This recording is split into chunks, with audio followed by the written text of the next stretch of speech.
Murphy's Tavern buzzed with Friday night chatter until she walked in. Raven Martinez pushed through the heavy door like a shadow given form, black leather jacket gleaming under neon beer signs. Her dark hair caught the amber light as she scanned the room with predator eyes. Connor Walsh sat alone in his usual corner booth, fingers wrapped around an untouched beer, flannel shirt hanging loose on his tired frame. She moved fast. Too fast. When a drunk patron stumbled into her path, Raven twisted away sharply, metal buckles on her riding gloves catching Connor's shirt as he rose to leave. The sound of tearing fabric cut through the noise. Conversation stopped. Pool balls rolled to silence. Connor's flannel hung in shreds, exposing the eagle, globe, and anchor tattooed bold across his chest. Every eye in Murphy's Tavern locked onto that Marine Corps emblem. But it was Raven's reaction that made the blood freeze. Her face went white as winterbone, and her hands began to shake like she was staring at a dead man walking. The bartender's rag stopped mid-wipe across the mahogany surface. Construction workers forgot their argument about overtime pay.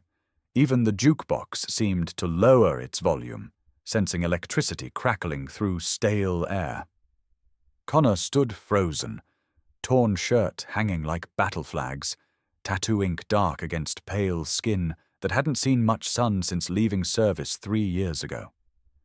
Raven's breathing came in sharp bursts, leather jacket creaking with each rise and fall of her chest. The scent of motor oil and something metallic, like gunpowder stored too long, hung between them. "I'll pay for the shirt." Raven's voice cut through silence, hoarse and careful, like someone testing ice that might crack. Her fingers fumbled for the wallet in her back pocket, movements jerky and uncertain.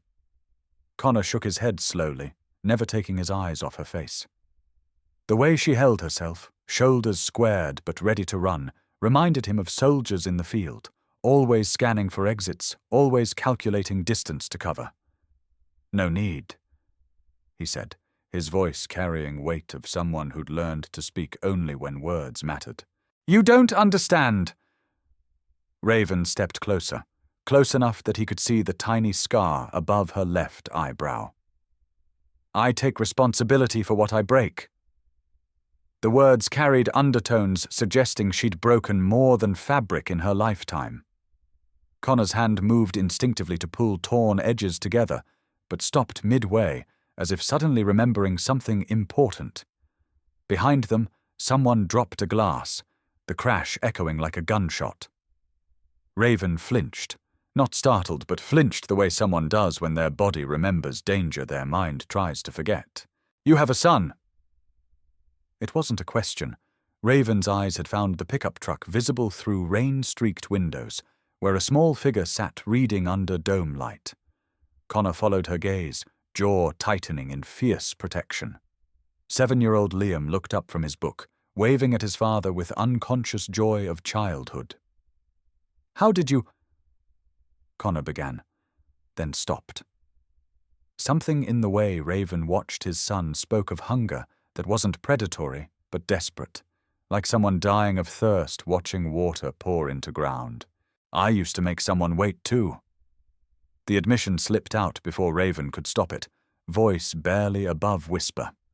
Connor turned back to her, studying lines around her eyes, the way her mouth pressed tight, like holding back more words than she could safely release. Rain outside grew heavier, drumming against windows with increasing urgency. Liam's small hand pressed against glass, leaving perfect print before returning to his book. "He's been waiting long?" Raven asked, something in her tone making Connor pause at the door. The next morning found Connor at Henderson's general store, standing in cereal aisle while Liam debated between sugar-coated dreams and responsible nutrition. Autumn light filtered through storefront windows, casting long shadows between shelves of small-town necessities. Bell above door chimed, and Connor's peripheral vision caught black leather and purposeful stride of someone trying to look casual. Raven moved through store with careful attention of someone mapping territory, basket collecting bread, milk, and small toy car she quickly buried under other items. When she spotted Connor and Liam, shoulders tensed like cat deciding whether to approach or retreat. "Daddy, look!" Liam's voice carried pure excitement as he pointed toward woman with motorcycle outside. "It's the lady from last night!" Connor felt chest tighten, not from fear, but something more complicated. The way Liam's face lit up with genuine curiosity rather than careful politeness he usually showed strangers. Raven had stopped 2 aisles over, pretending to study soup labels while clearly listening. Her reflection in security mirror showed face caught between wanting to disappear and wanting to step closer. Fluorescent lights buzzed overhead, casting everything in harsh reality. But somehow she still looked like she belonged in shadows. "Can we say hi?" Liam tugged at Connor's sleeve with persistence of childhood. Before Connor could answer, Liam had already started walking toward Raven, small sneakers squeaking against linoleum floor. Connor followed, each step feeling like choice he couldn't quite name.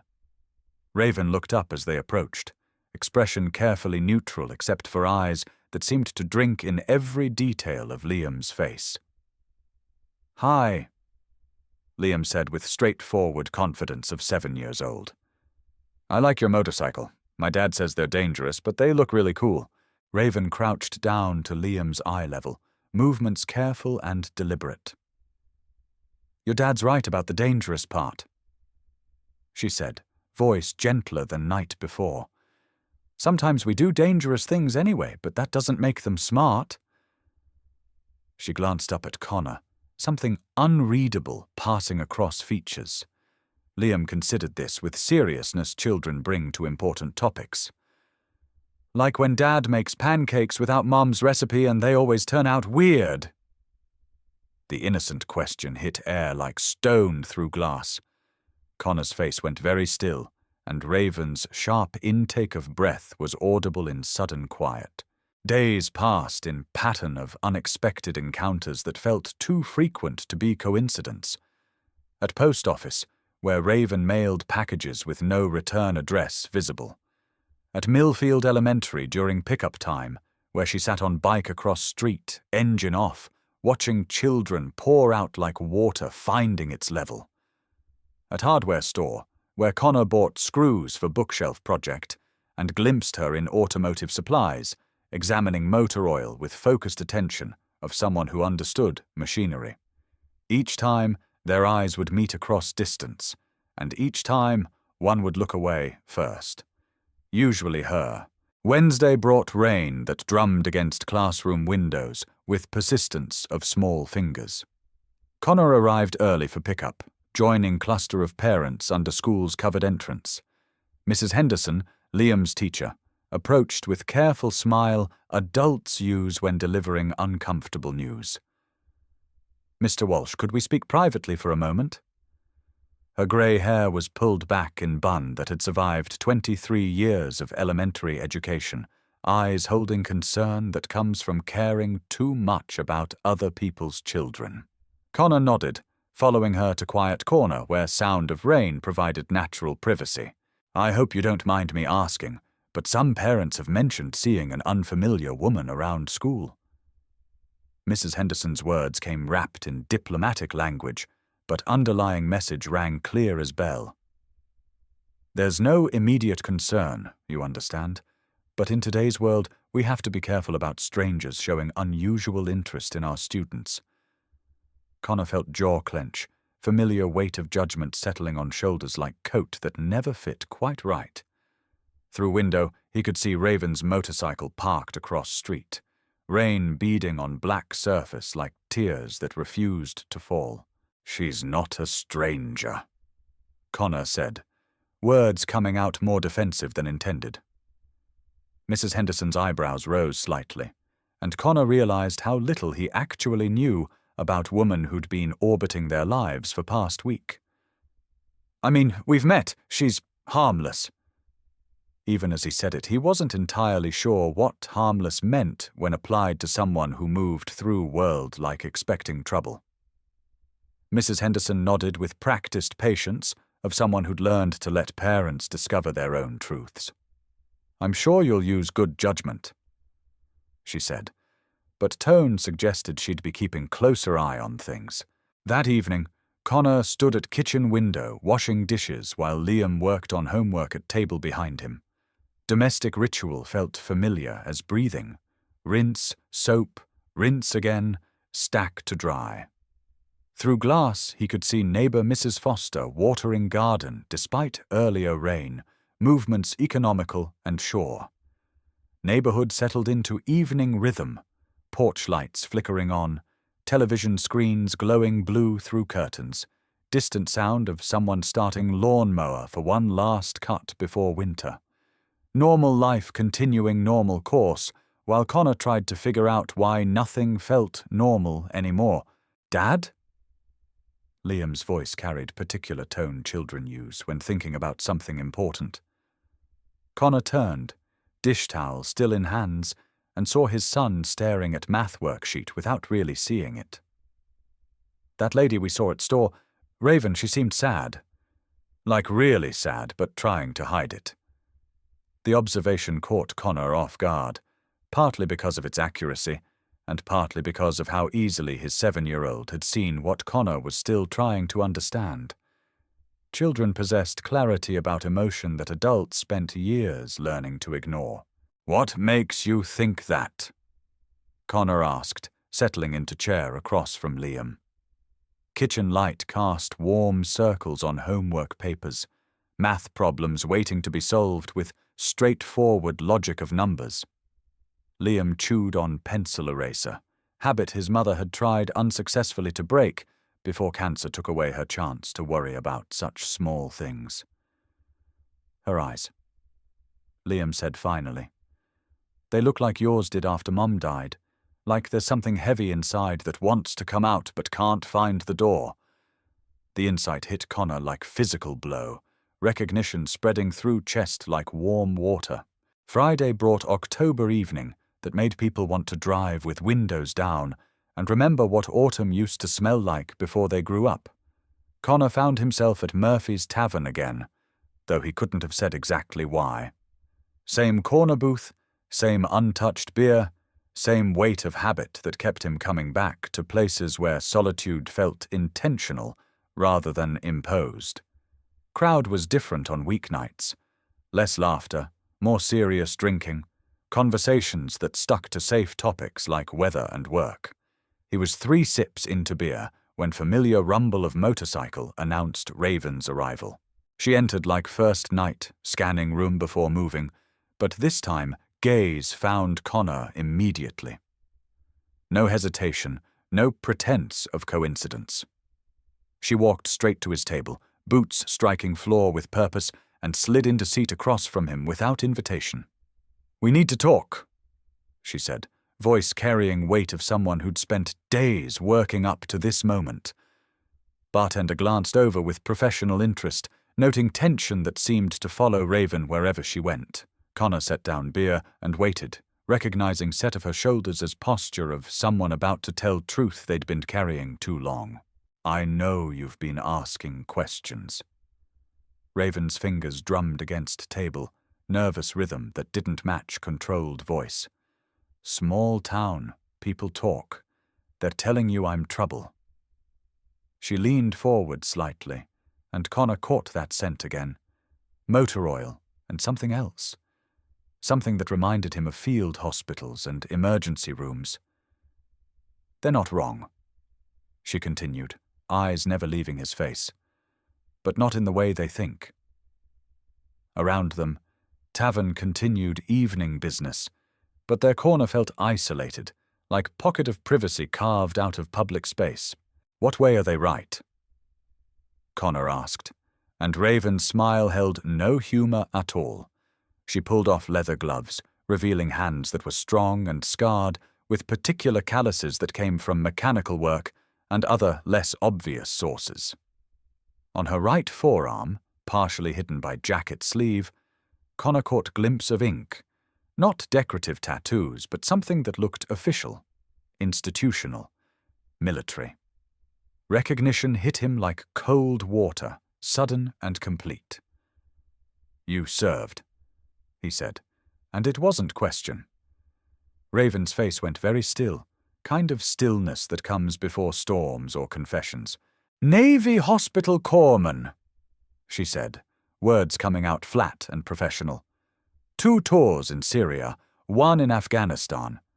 I was good at my job, keeping people alive when everything around them was trying to kill them." She paused, fingers tracing patterns on table that might have been maps or scars or both. "Until I wasn't good at it anymore." Admission hung between them like smoke, visible and toxic. Connor felt something shift in chest, recognition mixing with dozen other emotions he couldn't name. "What happened?" he asked, though part of him already knew answer would be something terrible and familiar. "There was bombing in Damascus 2 years ago. Market district, civilians everywhere. I was off duty, shopping for my daughter's birthday present."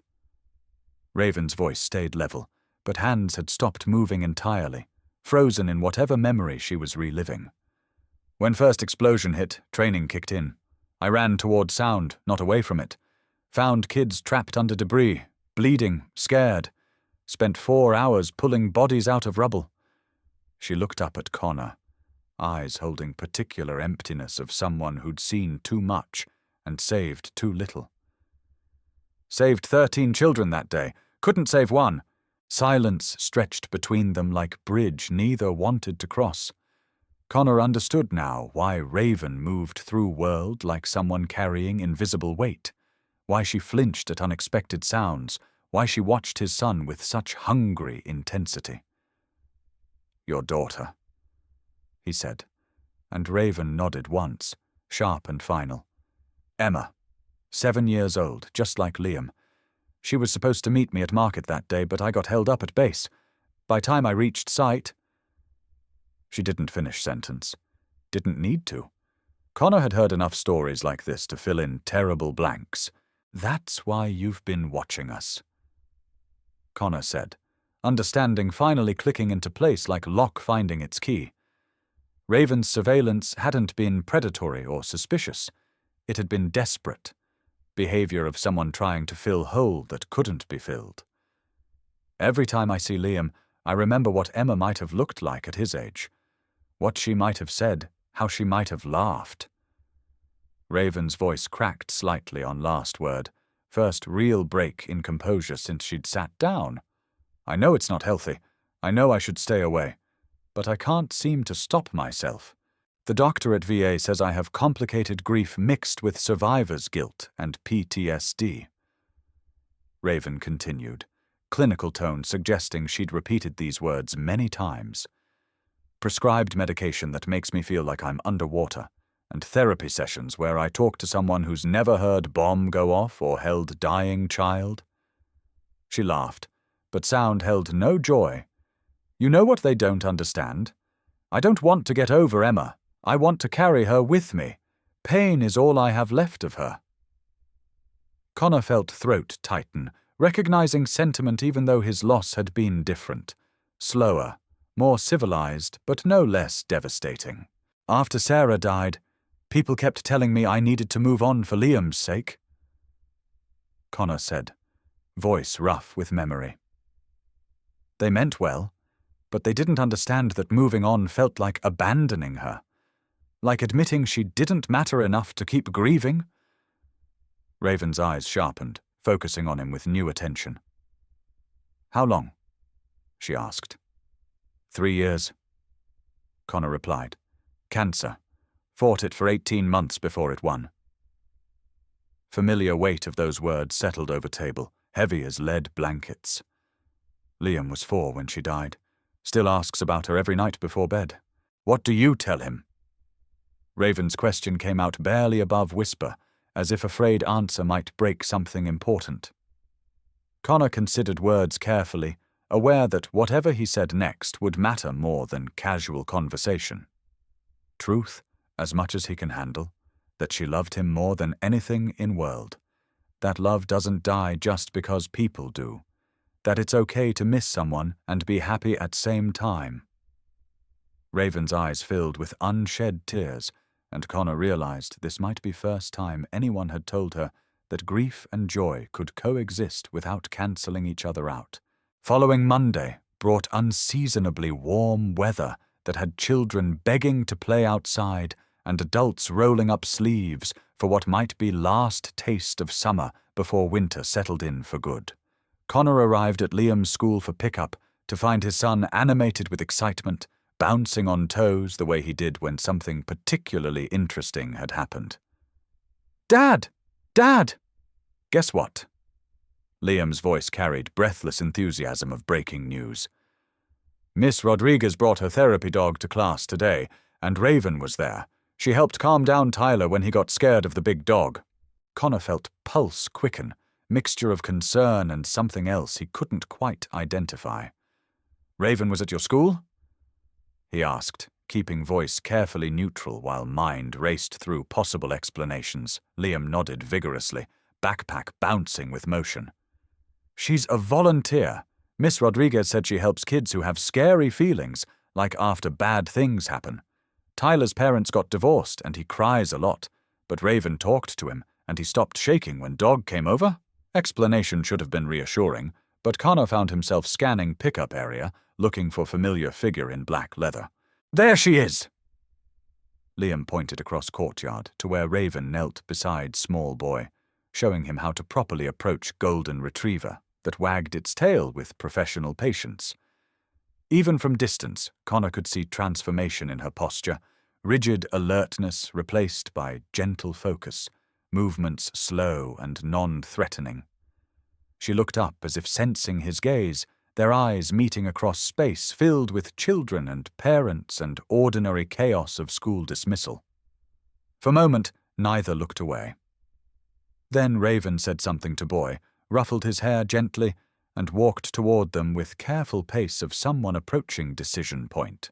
"Mr. Walsh," she said when she reached them. Formal tone, sharp contrast to intimacy of their conversation 3 nights earlier. "I should have mentioned I volunteer with trauma counseling program. I didn't want you to think I was—" She trailed off, leaving sentence hanging like question mark. Liam looked between adults with keen perception children develop when they sense important things happening in spaces between words. "Think you were what?" Connor asked, genuinely curious about what she thought he might assume. "Stalking your family," Raven said bluntly, and Liam's eyes widened with interest at dramatic word. "Are you stalking us?" Liam asked with direct curiosity of childhood, apparently unbothered by possibility. Raven's mouth quirked in what might have been beginning of smile. "No, I'm not stalking you," she said seriously. "I'm working with kids who have been through difficult experiences, and sometimes that means I'm around when school gets out." She glanced at Connor, seeking permission or understanding or both. "I've been certified in trauma counseling for children. It's part of my—" She paused, choosing words carefully. "Recovery process." Admission came wrapped in clinical language, but Connor heard vulnerability underneath. "Can Raven come to dinner?" Liam asked with sudden enthusiasm of someone who'd just had best idea in world. "We're having spaghetti tonight, and Dad always makes too much because he forgets there's only 2 of us now." Innocent observation hit both adults like small earthquake. Connor felt heat rise in cheeks, aware that his son had just announced their loneliness to someone who understood loneliness intimately. Raven's face softened, and for a moment she looked years younger, like someone remembering what hope felt like. "I don't want to intrude," she said, but tone suggested she might want to intrude, just little. "It's not intruding if we invite you," Liam said with logic of 7 years old. "Right, Dad?" Connor found himself at crossroads that felt more significant than simple dinner invitation. Behind Raven's careful expression, he could see same hunger he'd glimpsed that first night. Not for food, but for connection, for ordinary magic of shared meals and casual conversation. "If you'd like to come," he said finally, "we'd be glad to have you." Words felt like opening door he'd kept locked for 3 years, and sensation was both terrifying and oddly liberating. That evening, Connor found himself moving through dinner preparations with unusual attention to detail. Kitchen, which usually felt too large for just 2 people, seemed to buzz with anticipation. Liam had appointed himself head of hospitality, arranging napkins with precision of someone planning state dinner and checking time every few minutes. "When is she coming?" he asked for 4th time, and Connor realized he didn't actually know. They'd agreed on 6 o'clock, but hadn't discussed details, hadn't exchanged phone numbers, hadn't established ordinary protocols of social interaction. Everything about their connection existed in spaces between normal behavior. Sound of motorcycle engine at 5:58 made Liam race to window, face pressed against glass like Christmas morning.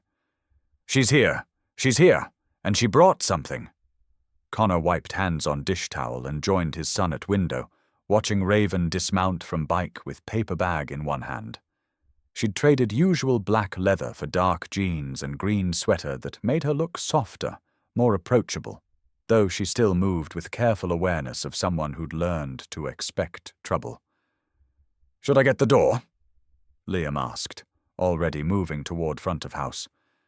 "Wait for her to knock," Connor said, but he was smiling as he said it. When Raven knocked, 3 firm raps that spoke of someone who didn't believe in tentative gestures, Liam opened door with enthusiasm of gracious host. "Welcome to our house," he announced, stepping back to let her enter. Raven paused in doorway, taking in scene. Lived-in comfort of home built around child's needs, family photos on mantel that included beautiful woman with Liam's eyes, scent of garlic and oregano promising home-cooked food. "Thank you for having me," she said, voice carrying formality that suggested she hadn't been inside many homes lately. She held up paper bag. "I brought dessert. Chocolate chip cookies from bakery on Main Street." Dinner conversation flowed easier than Connor had expected, lubricated by Liam's endless questions and observations. Raven listened to stories about school projects and playground politics with focused attention usually reserved for much more important topics. When Liam asked about her motorcycle, she described mechanics with genuine enthusiasm, hands moving to illustrate engine components and gear ratios. "Could you teach me to ride?" Liam asked, and Connor's fork paused halfway to mouth. "When you're much older," Raven said diplomatically, "and only if your father agrees, and only after you learn all safety rules." Careful answer suggested someone who understood boundaries and respected parental authority. "Raven," Liam said during pause in conversation, "do you have kids?" Question landed in middle of table like live grenade. Connor felt chest tighten, watching Raven's face carefully for signs of breakdown he'd witnessed at Tavern. But instead of collapsing, she seemed to gather herself, straightening slightly in chair. "I had daughter," she said quietly. Her name was Emma, and she would have been 8 years old next month. Past tense hung in air like incense, heavy with meaning. Liam considered this information with seriousness children bring to important revelations. "Did she die like my mum did?" Liam asked, and Connor started to intervene to protect Raven from his son's innocent directness. But she held up hand, stopping him. "Yes, she died," Raven said, meeting Liam's eyes directly. "But differently than your mum. There was accident, and I couldn't save her." Simple explanation somehow managed to contain entire tragedy without overwhelming 7-year-old's ability to understand. Liam nodded thoughtfully, processing this information with resilience children show when adults trust them with truth. "That's really sad," he said finally. Do you miss her every day like Dad misses Mom? Every day. Raven confirmed, and Connor saw tears threatening at corners of her eyes. But being here with you and your dad, talking about her, it makes missing her feel little different, little less heavy. She looked at Connor over Liam's head, and he understood that she was thanking him for something larger than dinner. Emma would have liked you, she told Liam. She always wanted little brother to boss around and protect. Statement made Liam beam with pleasure, as if he'd been given gift he'd never thought to want. After dinner, while Connor loaded dishwasher, Raven and Liam settled on living room floor with puzzle featuring complicated pattern of butterflies. Connor could hear their conversation from kitchen. Raven explaining migration patterns, Liam sharing facts about caterpillars he'd learned from nature documentary. Domestic scene felt both natural and surreal, like stepping into life that belonged to someone else but fit perfectly anyway.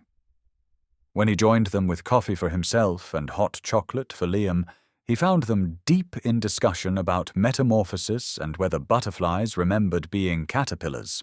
It's kind of like people, Liam was saying, fitting purple wing piece into place. Sometimes sad things happen and you have to change into something different, but you're still you inside.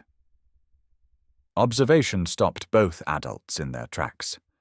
Connor set down coffee cup with extra care, aware that his 7-year-old had just articulated something profound about transformation and identity. Raven stared at Liam with wonder, as if seeing him clearly for first time. That's exactly right, she said softly. Sometimes changing is hardest part, but it doesn't mean you're not still you. She looked up at Connor, expression holding question he wasn't sure how to answer. As evening wore on, Connor became aware of subtle changes in House's atmosphere. Space felt warmer somehow, more complete, like missing piece had been returned to its proper place. Liam's laughter came more easily, and even Connor found himself relaxing in ways he'd forgotten were possible. When Raven helped Liam with bedtime routine, listening to him read chapter from current book, discussing day's events, offering gentle reminders about brushing teeth, it felt like watching family that had always existed, not something tentative and new. But as 9 o'clock approached and Liam's bedtime became non-negotiable, adult world reasserted itself with all its complications. Raven gathered jacket and keys with efficiency of someone accustomed to quick departures. At door, she paused, seeming to struggle with words. "Thank you," she said finally. "For dinner, for letting me—" She gestured vaguely, encompassing evening, house, careful trust they'd extended. "For letting you what?" Connor asked. "For letting me remember what normal feels like," she said, and honesty in her voice hit him like physical force. "This can't become regular thing," Raven continued, voice taking on careful distance he'd heard her use with other people. "I'm not stable enough for that.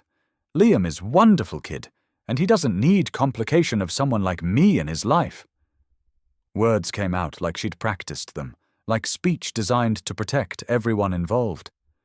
Connor felt something twist in chest, recognizing familiar pattern of someone pulling away when connection became too real, too possible. "What if I disagree?" he asked, and Raven's face showed surprise at his gentle challenge.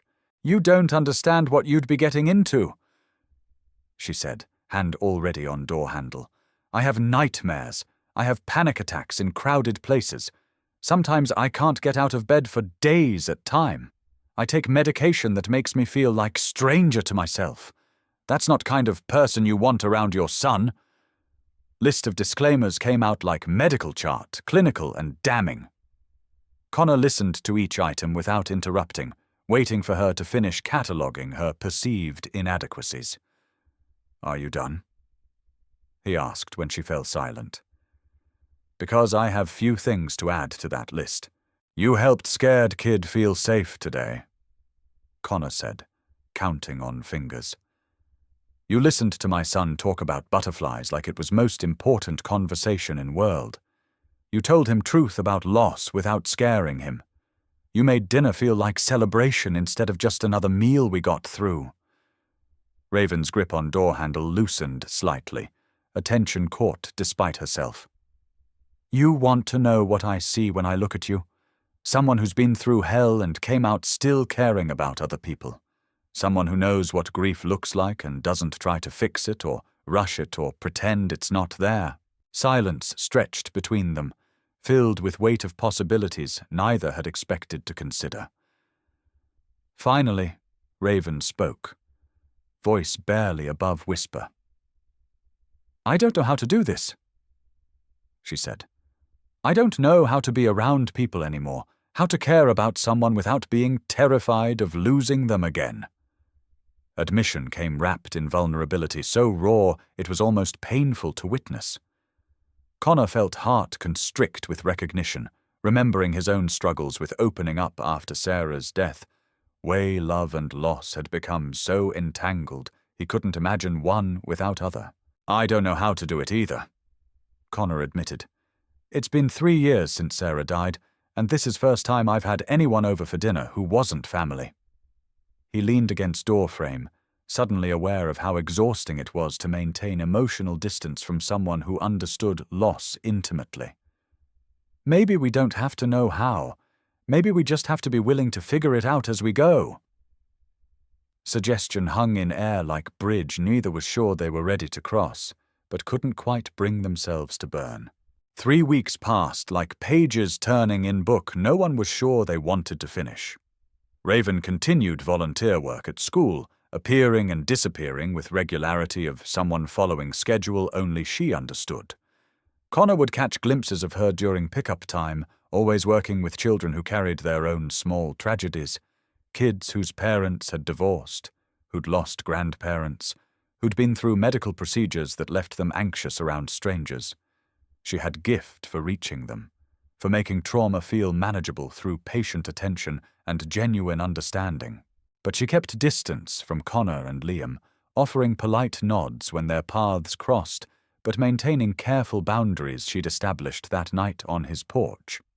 Connor found himself watching for her motorcycle in school parking lot, listening for distinctive rumble of her engine, aware that he was developing kind of hypervigilance usually reserved for people and things that mattered too much.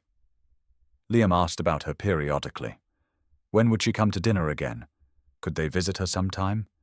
Did she still have that puzzle they'd worked on together? Questions Connor deflected with skill of someone who'd learned to manage child's expectations. Shift came on Thursday afternoon that started ordinary and ended with kind of phone call that splits time into before and after. Connor was reviewing blueprints at lumberyard when phone buzzed with number he didn't recognize. Mr. Walsh? Voice belonged to Mrs. Rodriguez, school counselor. I'm calling about Liam. There's been incident and we think you should come in right away. Words hit Connor like cold water, activating every parental fear he'd carried since day Liam was born. Is he hurt? Connor asked, already moving toward truck, blueprints forgotten on counter. He's not injured, Mrs. Rodriguez said quickly, but he's very upset. Another student said some unkind things about his mother, and Liam reacted strongly. He's asking for Raven specifically, and we weren't sure, given circumstances. Her hesitation spoke volumes about delicate position Raven occupied in their lives. Important enough that Liam would ask for her in crisis. Unofficial enough that school wasn't sure whether to honor request. Connor felt chest tighten with mixture of worry for son and something else, something that felt like recognition of how deeply Raven had embedded herself in their lives without any of them quite acknowledging it. Connor arrived at Millfield Elementary to find Liam sitting in counselor's office, small frame curled in chair that seemed too big for him. Face was blotchy with tears, and hands were clenched into fists that spoke of anger still looking for somewhere to go. Hey, buddy, Connor said, crouching down to Liam's eye level. Want to tell me what happened? Liam's response came in rush of words and emotion, story tumbling out like water through broken dam. Tyler, same boy Raven had helped with therapy dog, had announced to lunch table that Liam's mother was probably in hell, because that's where dead people go when God doesn't want them. Casual cruelty of childhood had found its mark with devastating precision. Connor felt his own anger rise, hot and protective, but forced himself to focus on son's immediate needs. "What did you do when Tyler said that?" Connor asked, though Liam's scraped knuckles and suspension notice waiting on counselor's desk provided most of answer. "I hit him," Liam said without remorse. "I hit him really hard, and I told him he was stupid and mean, and I hoped his parents got divorced again." Admission came wrapped in defiance, but Connor could see guilt and confusion underneath, his gentle son wrestling with emotions too big for small body to contain. "Is Raven coming?" Liam asked, looking past Connor toward office door. "I asked Mrs. Rodriguez to call her too. She understands about dead people better than most grown-ups." Simple statement hit Connor like revelation, highlighting how clearly his son had recognized what Connor was still trying to understand, that Raven's presence in their lives had become significant, necessary in ways that went beyond casual friendship. "I called her," Mrs. Rodriguez confirmed. "She said she'd be here as soon as possible." Admission felt like crossing line none of them had drawn, but all had been carefully not crossing. Raven arrived 20 minutes later, still wearing volunteer badge and slightly frazzled expression of someone who'd dropped everything to respond to emergency. She took in scene with quick assessment, Connor's protective posture, Liam's tear-stained defiance, institutional tension that always accompanied disciplinary meetings. "Hey, tough guy," she said to Liam, voice carrying just right mixture of concern and casual acceptance. "Heard you had rough day." Liam launched himself from chair into her arms, with desperate relief of someone who'd been waiting for exactly right person to arrive. "Tyler said Mom is in hell," Liam said into Raven's shoulder, voice muffled but still carrying weight of cosmic injustice. "He said God sends bad people there, and since Mom died, she must have done something really bad." Explanation came out in hiccups and sniffles, childhood logic trying to make sense of adult cruelty. Raven's arms tightened around Liam, and Connor saw her jaw clench with barely controlled anger. When she spoke, voice was steady as bedrock. "Tyler doesn't know anything about your mom, or about heaven and hell, or about what happens when people die. He was just trying to hurt you because he's hurting too. But what if he's right?" Liam pulled back to look at Raven directly, eyes wide with fear that had been eating at him since lunchtime. "What if Mom is somewhere bad, and I can't see her again ever?" Question hung in air like prayer, desperate for right answer. Raven glanced at Connor, seeking permission to address theology and grief with someone else's child. Connor nodded, trusting her in ways that surprised him with their completeness. "Can I tell you what I think?" Raven asked Liam, who nodded eagerly. "I think love is stronger than death, and your mom loved you more than anything in universe. That kind of love doesn't just disappear when someone dies, it stays with people who mattered most, like how you still love Emma even though she's dead." Liam asked, and Raven's face softened with recognition. "Exactly like that," she said. "Emma is dead, but my love for her isn't dead. It lives in here." She touched her chest. "And in a way I try to help other kids like you when they're scared or sad. Your mum's love lives in your dad when he makes pancakes way she taught him, and in you when you're kind to people who need kindness." Explanation seemed to settle something in Liam's chest, breathing becoming less ragged, small body relaxing against Raven's familiar strength. Weeks that followed took on rhythm that felt both new and ancient, like dance they'd always known but never had right partner to perform. Raven began staying for dinner most evenings, helping with homework and bedtime routines with natural ease of someone who belonged in domestic spaces. She kept spare helmet in Connor's garage for times Liam begged for motorcycle rides around block, always at responsible speeds with safety gear that made him look like tiny astronaut. Her presence became woven into fabric of their daily life so gradually that Connor couldn't identify exactly when she'd stopped being visitor and started being part of home. Christmas morning dawned clear and cold, with kind of pristine snow that made world look newly made.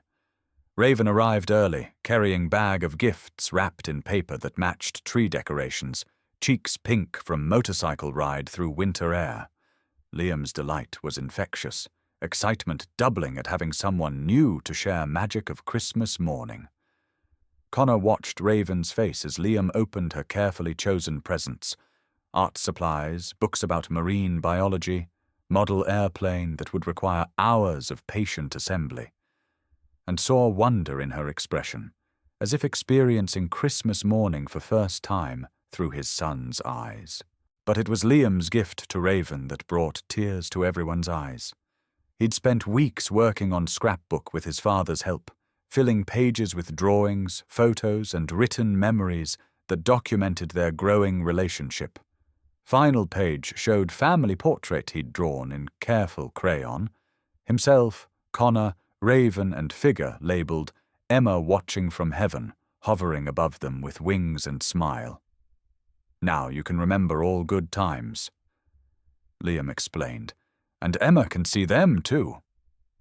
Innocence and wisdom of his gift left Raven speechless, tears streaming down face as she gathered him into a hug that seemed to contain years of gratitude. That night, as they cleaned up debris of day well lived, Raven made confession that changed everything. "I've been thinking about what you asked," she said, referring to conversation about Christmas morning arrangements.